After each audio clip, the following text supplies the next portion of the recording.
పాపము, అశాంతి, భయం, దిగులు, శ్రమ, వేదన, దొంగతనం, వ్యభిచారం, వ్యాధి, హత్యలు, త్రాగుడు, ఉగ్రవాదం, భయంకర సంఘటనలు, మరణం, నరకం.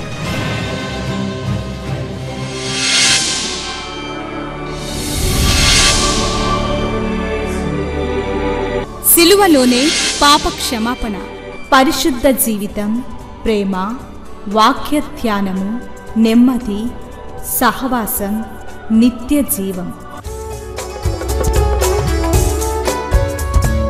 శాంతి సోపానాలు, ఇవి శాంతి ప్రదాత బోధలు. చీకటిలో ఉన్న ప్రజలకు గొప్ప వెలుగు కలుగుటకు, చీకటిలో ఉన్న ప్రజలకు గొప్ప వెలుగు కలుగుటకు, చీకటి నుండి వెలుగునకు నడిపించే సోపానాలు. హెబ్రీలకు రాసిన పత్రిక 11వ అధ్యాయము 24వ వచనాన్ని నేను చదువుతా ఉన్నాను, దయచేసి గమనించండి. మోషే పెద్దవాడైనప్పుడు విశ్వాసమును బట్టి ఐగుప్తి ధనము కంటే క్రీస్తు విషయమైన నింద గొప్ప భాగ్యమని ఎంచుకొని అల్పకాలము పాప భోగము అనుభవించుట కంటే దేవుని ప్రజలతో శ్రమ అనుభవించుట మేలని యోచించి ఫరో కుమార్తె యొక్క కుమారుడని అనిపించుకున్నట్టు ఒప్పుకొనలేదు. ఎలైనగా అతడు ప్రతిఫలముగా కలగబోవు బహుమానమందు దృష్టి ఉంచెను. విశ్వాసమును బట్టి అతడు అదృశ్యుడైన వాణిని చూచినట్టు స్థిరబుద్ధి గలవాడై రాజాజ్ఞకు భయపడక ఐగుప్తును విడిచిపోయాను. చిన్న ప్రార్థన చేసుకుందాం. ప్రభువా, నా జీవితాన్ని ఈ దినం నీ వాక్యపు వెలుగులో నేను చూసుకోవడానికి సహాయం చేయ ప్రభు. ఇక్కడ ఉన్న ప్రతి ఒక్కరిని, నన్ను, మమ్ములను నీ దయగల హస్తాలకి అప్పగించుకుంటా ఉన్నాం.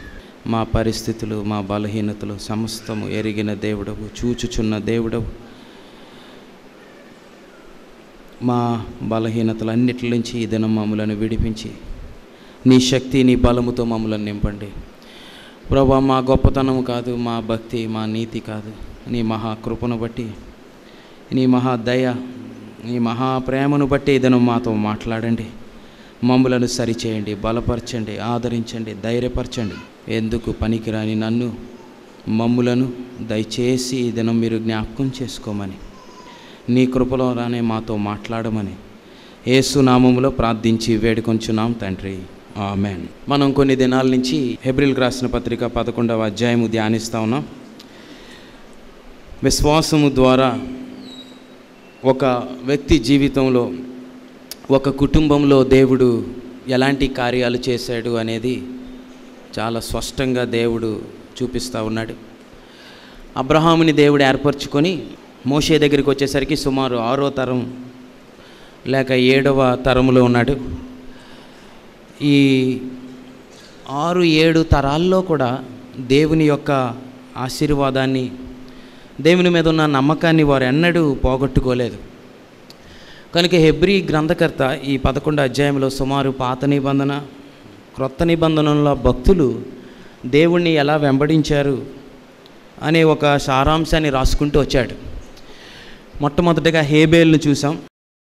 హేబేలు విశ్వాసము ద్వారా నీతిమంతుడిగా మార్చబడ్డాడు, అనగా క్షమాపణ పొందుకున్నాడు, పాపపు శక్తి నుండి విమోచింపబడ్డాడు.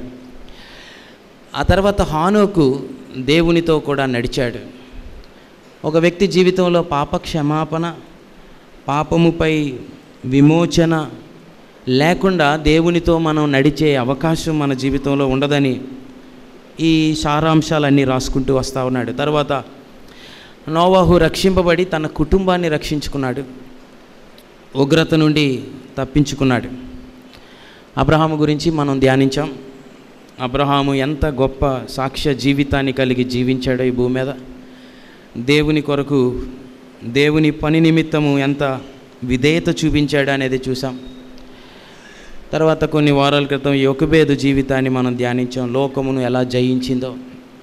ఇది మోషే యొక్క విశ్వాసాన్ని మనం చూడబోతా ఉన్నాం. ఒక దేశాన్ని, ఒక జనాంగాన్ని విమోచించి ఒక గొప్ప జయోత్సాహంతో 20 లక్షల మందిని విమోచించడానికి దేవుడు మోషేని వాడుకున్నాడు.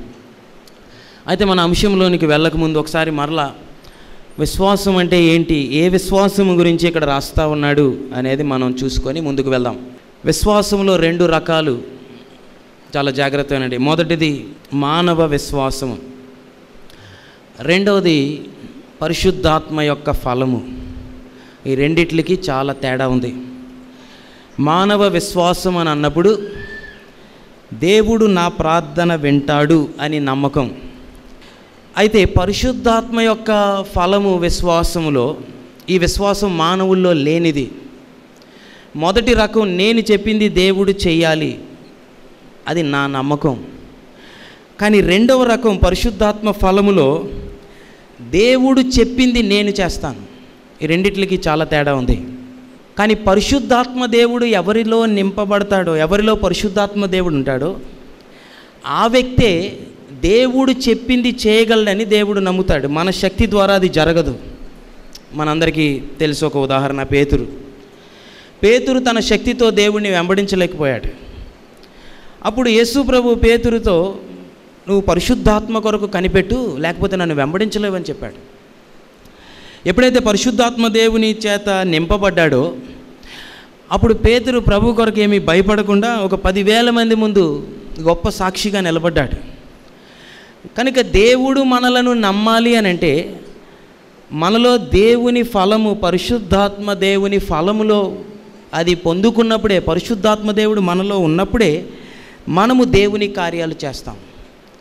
కనుక మనం ప్రార్థన చేసేటప్పుడు మొదటి విశ్వాసంలో మన శరీర భద్రత, మన అవసరత, మన రక్షణ అంటే శరీర రక్షణ కొరకు మనం ప్రార్థన చేస్తాం. కానీ పరిశుద్ధాత్మ చేత నింపబడిన వ్యక్తి ఆత్మరక్షణ, ఆత్మ యొక్క భద్రత, అనేకుల రక్షణ కొరకు ప్రార్థన చేస్తాడు. ఇలా ప్రార్థన చేయడం తప్పు కాదు నేను చెప్పేది, అయితే జాగ్రత్తగా వినండి. మానవ విశ్వాసము అనేది దేవుని బడిలో చాలా ప్రాథమికంగా ఒక ఎల్కేజీ స్థాయిలో ఉంటుంది. అక్కడి నుంచి విశ్వాసములో నుండి విశ్వాసములోనికి మనము ఎదగాలని దేవుడు కోరుకున్నాడు. మీకు ఒక ఉదాహరణ చెప్తాను. అబ్రహాము దేవుణ్ణి నమ్మిన రోజు నుంచి ఒక్కొక్కటి విడిచిపెట్టుకుంటూ వెళ్ళిపోతూ ఉన్నాడు. దేవుడు పిలిచిన రోజు తండ్రి ఇంటిని విడిచిపెట్టాడు, ఆస్తిని విడిచిపెట్టాడు, బంధువులను విడిచిపెట్టాడు, సుఖాన్ని విడిచిపెట్టాడు.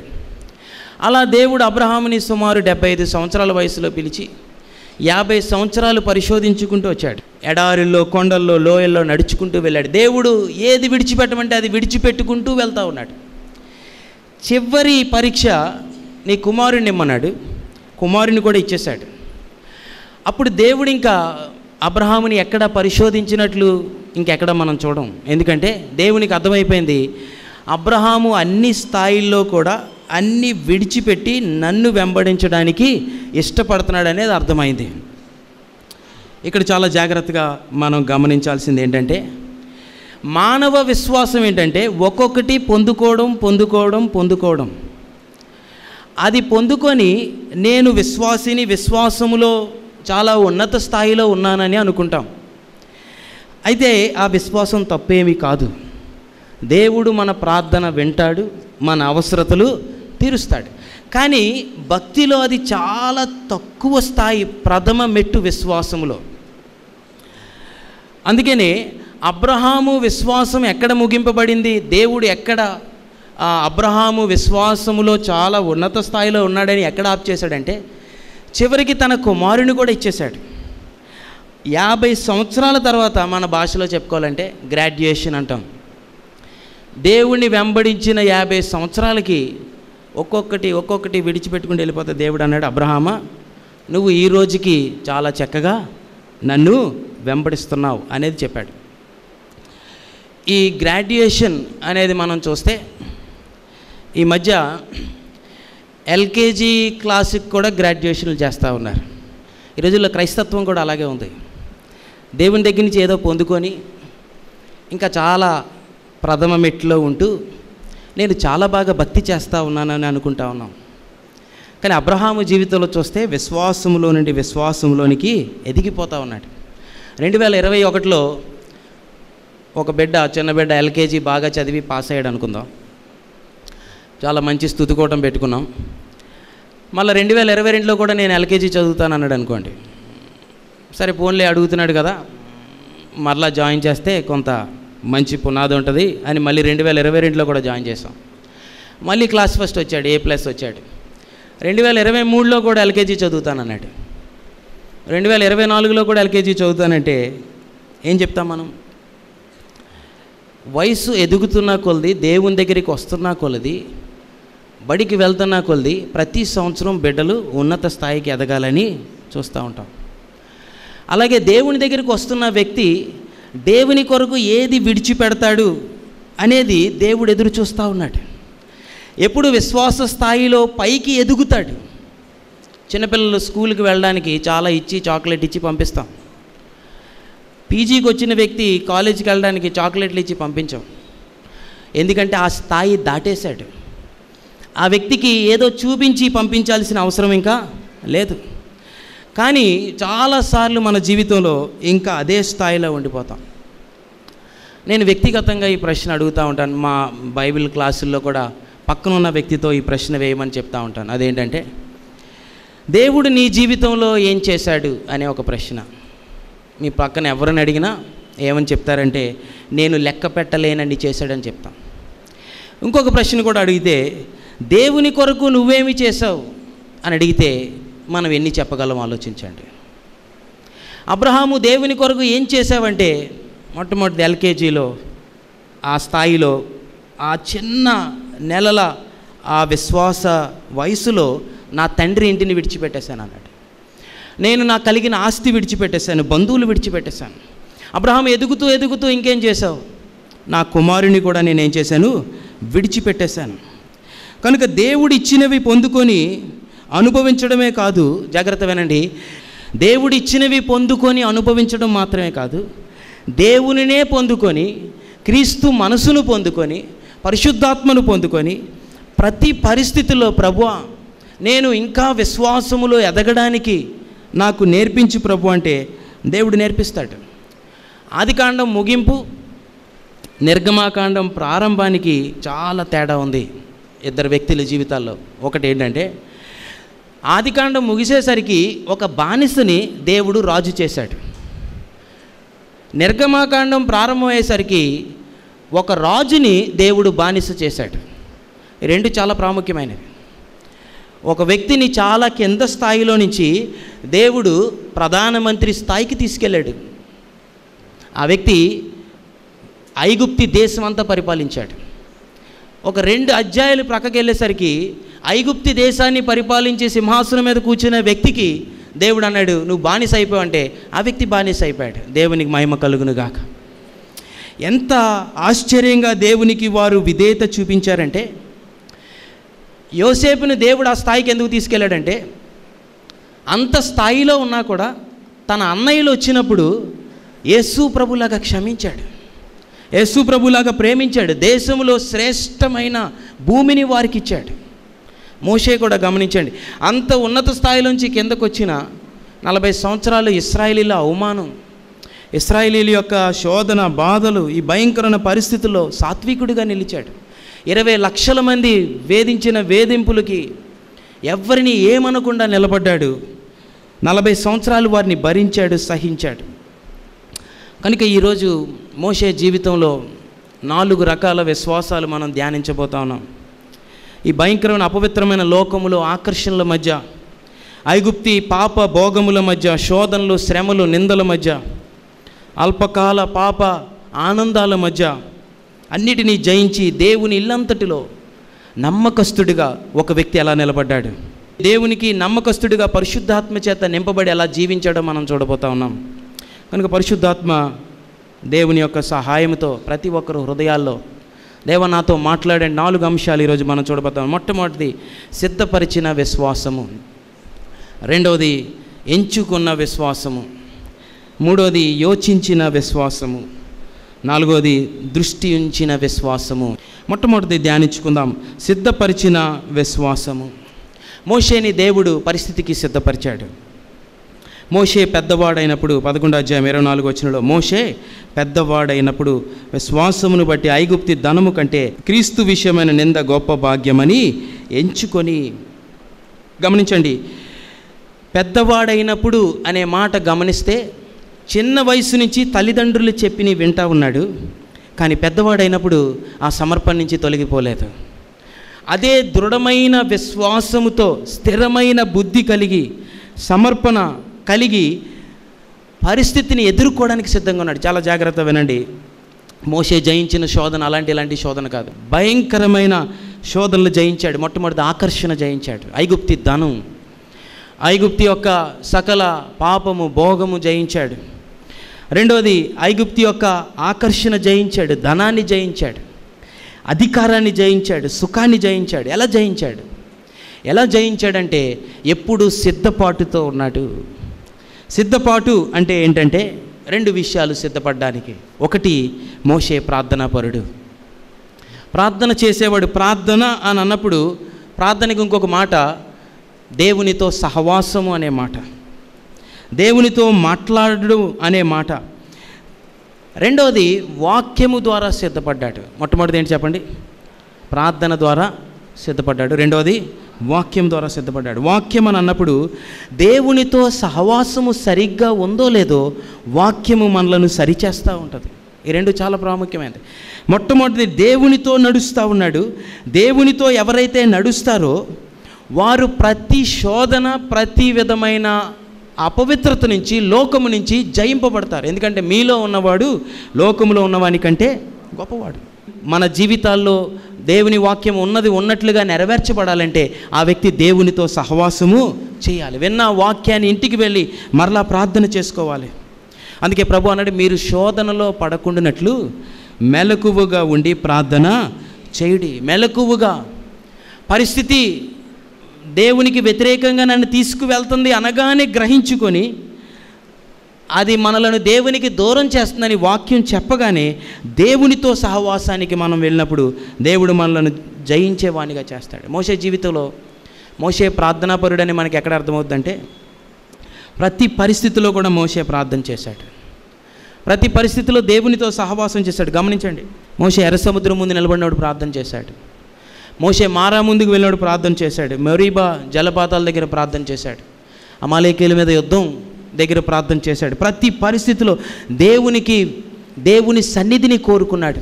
సీనాయి పర్వతం మీద 40 రాత్రులు 40 పగళ్ళు ప్రభువా నీ సన్నిధి నాతో రావాలి, నువ్వు నాతో ఉండాలి, నువ్వు నాతో ఉండకపోతే నేను ఇక్కడి నుంచి వెళ్ళను ప్రభు అన్నాడు.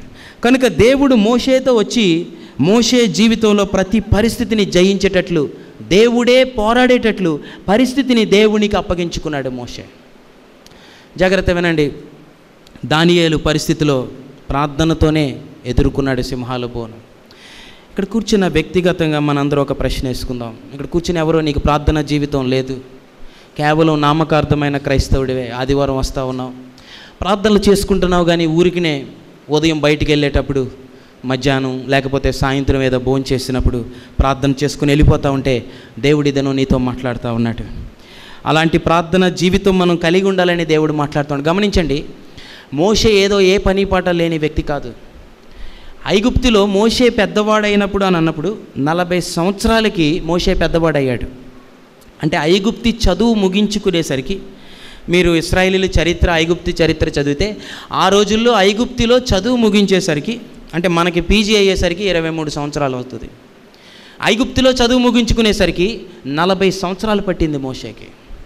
ఈ 40 సంవత్సరాల్లో ఒక గొప్ప మాట రాశారు, ఏంటంటే ఐగుప్తి సకల విద్యా ప్రావీణుడు అని ఉంది. అంటే అన్ని రంగాల్లో కూడా ప్రావీణ్యత కలిగిన వాడు. ఐగుప్తి ఆ రోజుల్లో మెడిసిన్లో శరీరం కుళ్ళిపోకుండా, శరీరం పాడవకుండా దాన్ని ఎలా కాపాడాలో, ఎన్ని వేల సంవత్సరాలు కాపాడాలనేది కొన్ని వేల సంవత్సరాల క్రితమే వారు కనిపెట్టారు. మోషే దానిలో చాలా ప్రావీణ్యత కలిగిన వాడు, సైన్యాధిపతి, చాలా హై ర్యాంక్ ఆఫీసర్లా పనిచేశాడు. ఫరో యొక్క మనవుడు, ఫరో కుమార్తె యొక్క కుమారుడు జోసిఫస్ అనే వ్యక్తి ఆ చరిత్రలో మోషే గురించి రాస్తూ ఎన్నోసార్లు ఫరో సింహాసనం మీద కూర్చొని ఆడుకున్న వ్యక్తి అని రాశాడు. ఎన్నోసార్లు ఫరో కిరీటాన్ని పెట్టుకొని ఆడుకున్న వ్యక్తి అనే మాట రాశాడు. జాగ్రత్త వినండి. ఐగుప్తులో సకల విద్యా ప్రావీణ్యుడు ఇవన్నీ చేస్తూనే ఉన్నాడు, కానీ తన జీవితంలో ప్రార్థన ఎప్పుడూ మర్చిపోలేదు. తల్లి ప్రార్థన నేర్పించింది, తల్లి దేవుని వాగ్దానాలు జ్ఞాపకం చేసింది.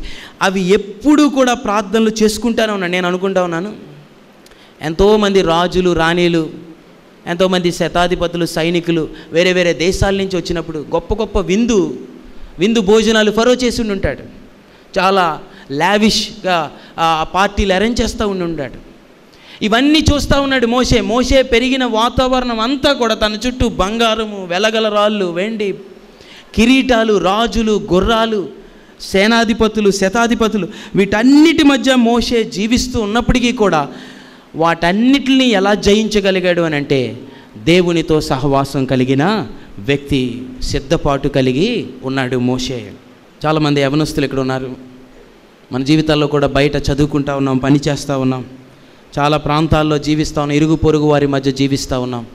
మోషే దినం మనతో మాట్లాడుతూ ఉన్నాడు, నా ముందు ఎంత శోధన వచ్చినా, నా ముందు ఎలాంటి పరిస్థితి వచ్చినా దేవునితో సహవాసం కలిగిన వ్యక్తిని గనుక వాటన్నిటినీ నేనేం చేశాను, జయించాను. సిద్ధపాటు కలిగిన వ్యక్తి. గమనించండి, ఆకర్షణ జయించడం అంత సులువేమీ కాదు.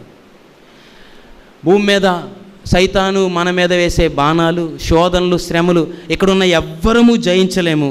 ఒకే ఒక్క వ్యక్తి జయిస్తాడు. ఆఖరికి దేవుడు పుట్టించిన మొదటి జంట ఆదాము, అవ్వలు కూడా ఆ పాపంలో పడిపోయారు.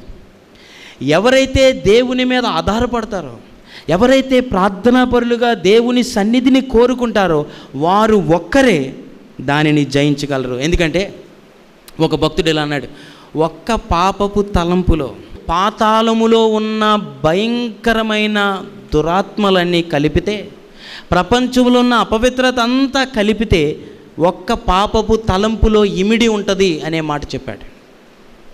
ట్రోజన్ వార్ అని గ్రీక్ కవి ఎలియడ్ అనేవాడు రాశాడు. ఈ ట్రోజన్ వార్లో గ్రీక్ ఐలాండ్స్, దీవులు, ఒక 1000 దీవులు ఉంటాయి. ఈ 1000 దీవుల్లో చాలా బలమైన రాజులు, రాజ్యాలు ఉన్నాయి.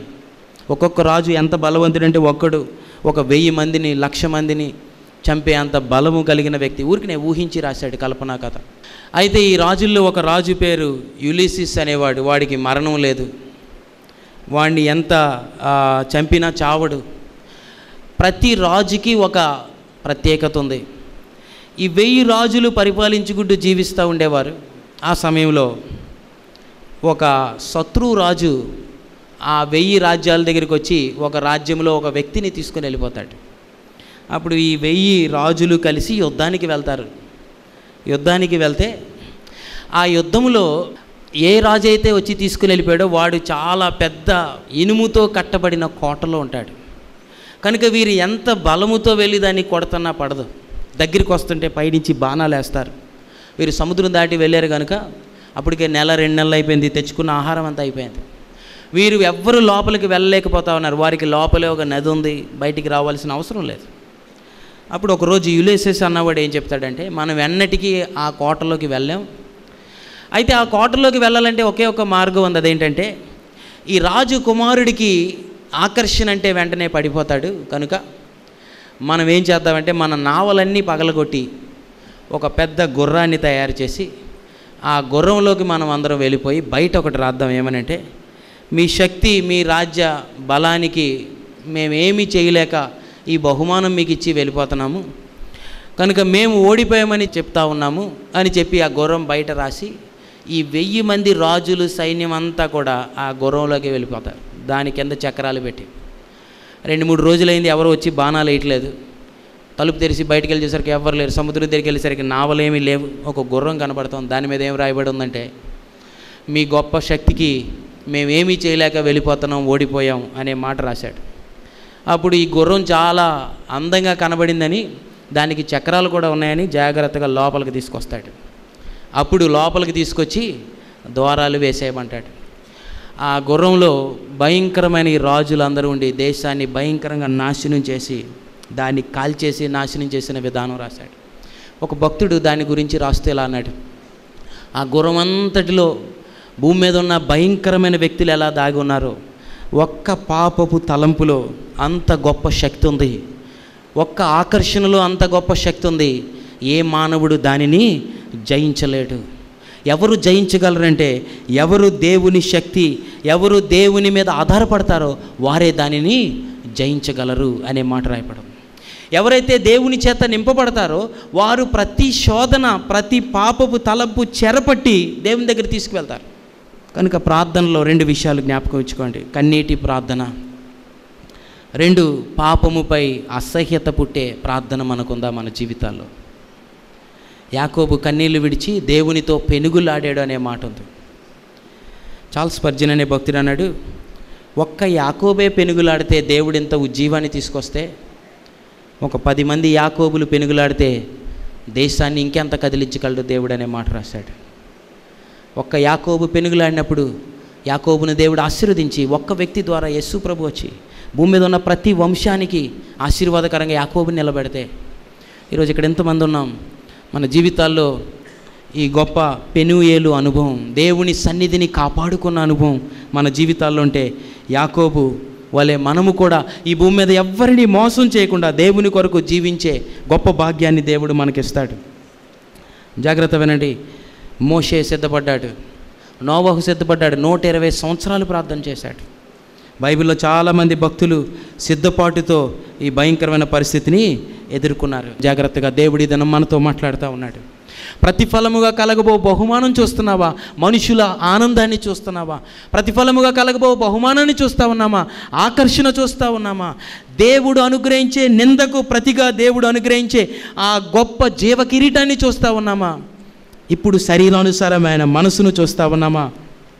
మోషే ఐగుప్తిని పరిపాలించి ఫరోలందరినీ గడగడలాడించి అంత గొప్ప వ్యక్తిగా ఆ దేశాన్ని పరిపాలించగలడు. అయితే జాగ్రత్త వినండి, మోషే ప్రతిఫలముగా కలగబో దృష్టి ఉంచాడు అని అంటే అర్థం ఏంటంటే, దేవుడు మోషేకి తీర్పు దినాన్ని చూపించాడు. ఆ తీర్పుని మోషే చూసుంటాడు. అదే చెప్తా ఉంది, విశ్వాసం బట్టి ప్రతిఫలముగా కలగబో బహుమానాన్ని చూశాడు. అంటే దాని అర్థం నేను అనుకుంటా ఉన్నాను, మోషే ఆ రోజు దేవుని న్యాయ సింహాసనం చూసుంటాడు, ధవలవర్ణ సింహాసనం మీద ప్రభు కూర్చోవడం చూసుంటాడు. అప్పుడు ఐగుప్తిని పరిపాలించిన ఫరోలందరూ గడగడలాడుతూ ప్రభు ముందు నిలబడి ఉన్నట్టు చూచుంటాడు. ఫరోలే కాదు, అలెగ్జాండర్ ద గ్రేట్, ప్రపంచాన్ని పరిపాలించిన గొప్ప గొప్ప నియంతలు, ప్రపంచాన్ని గడగడలాడించి భయంకరమైన క్రూరులు ఆ రోజు దేవుని న్యాయ సింహాసనం మీద నిలబడబోతా ఉన్నారు. ఏది న్యాయము? ఇంత భయంకరంగా లక్షల మందిని చంపేసిన వ్యక్తి ఎక్కడికి వెళ్ళిపోయాడంటే ఆ రోజు న్యాయ తీర్పులో నిలబడతాడు. ఆ రోజు ఒకవేళ నువ్వు అయ్యో ప్రభువా నన్ను క్షమించు అని అంటే ఆ రోజు అవకాశం లేదు. ఈరోజు ప్రభువా నన్ను క్షమించు అంటే ఈరోజు నీ జీవితాన్ని దేవుడు తలకిందులు చేసి నిన్ను బట్టి ప్రపంచాన్ని ఆశీర్వదించాలని దేవుడు ఆశిస్తూ ఉన్నాడు. ఆ రోజు అయ్యో ప్రభు అని నీ కొరకు ఏమీ చేయలేను అని అనుకోవాలని నువ్వు దేవుడు ఈ దినం నీతో మాట్లాడట్లేదు. ఎలా సిద్ధపడతా ఉన్నావు దేవుని ఎదుర్కోవడానికి? లోకాన్ని ఎదుర్కోవడానికి ఎలా సిద్ధపడతా ఉన్నావు? రెండవది, ఎలా ఎంచుకుంటా ఉన్నావు? కోరిక, ఎంపిక జీవితంలో చాలా ప్రాముఖ్యమైనది. ఇక్కడ కూర్చొని ఎవరైనా అనవసరమైంది ఎంచుకొని జీవితంలో బాధపడతా ఉన్నావేమో. రెండవది, ఏదైనా ఎంచుకోవడానికి ఇప్పుడిప్పుడే నిర్ణయాలు చేస్తూ ఉన్నావేమో. విశ్వాసమును బట్టి దయచేసి నిర్ణయం చేయి. కనబడేదాన్ని బట్టి నిర్ణయం చేయొద్దు, ఏదో ఆకర్షించేదాన్ని బట్టి నిర్ణయం చేయొద్దు, విశ్వాసమును బట్టి నిర్ణయం చేయి. ఎలా యోచించుకుంటా ఉన్నావు? ఎలా కొలబద్ద వేసుకుంటా ఉన్నావు? ఎలా ముందు చూపు చూస్తూ ఉన్నావు? ఎలా దృష్టి ఉంచుచున్నావు? మోషేకు అనుగ్రహింపబడిన కృప దేవుడు ఇక్కడ ఉన్న మనందరికీ అనుగ్రహించునుగాక. మహాదేవుడు మన ప్రభువు రక్షకుడునైన యేసుక్రీస్తు కృప, దేవుని ప్రేమ, పరిశుద్ధాత్మనిత్య సన్నిధి సహవాసం కూడి వచ్చిన మనందరికీ సదా తోడైండి నిత్యత్వాన్ని గూర్చిన నిరీక్షణతో కూడిన జీవితాలలోనికి నడిపించును గాక. ఆమెన్. మా address Shrimati Joy Sam Benny, Emmanuel church 1-146 S Achyutapuram, Kakinada 4. మా ఫోన్ నెంబర్స్ 944-010-9893 మరియు 0884-237-6793. మరలా ఇదే సమయానికి ఇదే ఛానల్లో మనం కలుసుకుందాం. Thank you.